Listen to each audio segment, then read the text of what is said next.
बिस्मिल्लाहिर्रहमानिर्रहीम। अस्सलाम वालेकुम। मैं बना रही हूँ एगलेस मायोनीज़। 1 चम्मच चीनी ली है, आधा चम्मच नमक,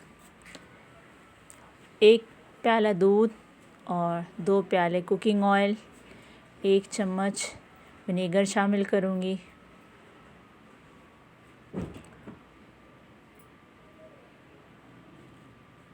और ब्लेंड कर लेंगे।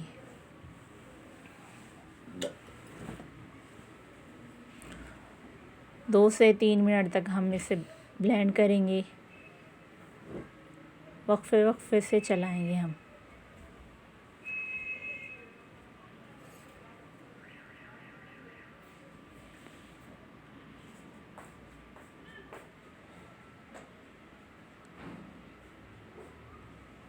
अब मैं इसमें शामिल करूँगी कुकिंग ऑयल। 2 प्याले कुकिंग ऑयल जाएगा। थोड़ा थोड़ा सा शामिल करेंगे हम इसे।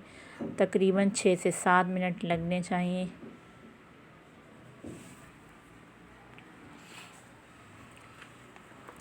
एकदम से सारा नहीं डाल देंगे।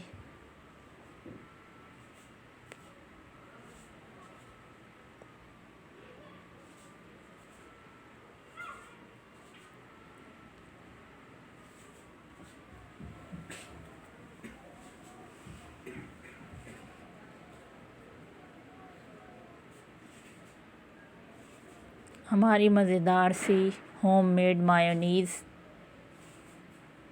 तैयार है। Eggless mayonnaise. ये देखिए, मार्केट से बहुत अच्छी, बहुत ही शानदार